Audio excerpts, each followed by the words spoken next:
বাবার লাশ কাঁদে নিয়েও পুরুষ কান্না করে না। আফসোস, বাবার লাশ কাঁদে নিয়েও পুরুষ কান্না করে না। আর আমার বন্ধুরে আমি একটা মায়ের কারণে এত পরিমাণ কান্না করতে দেখছি। একটা মানুষ, একটা আপনজন মরলেও এতটুকু কান্না করে না। একটা নারীর কারণে পুরুষ বিনা স্বার্থে তার জীবন দিয়ে দেয়, কিন্তু অথচ একটা নারী একটা পুরুষরে বুঝে না। আমার বন্ধু, যে বন্ধু সিগারেট খাইতো না, একটা সিগারেট খাইতো না, তার মুখের দিকে তাকাইলে হাসি।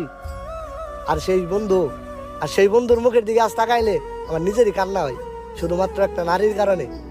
মাওলা, তুমি নারী কি দিয়ে বানাইছ? আর ওই বন্ধু এখন রাতের পর রাত, দিনের পর দিন নেশায় ডুবা থাকে। মাওলা, তুমি নারী কি দিয়ে বানাইছ?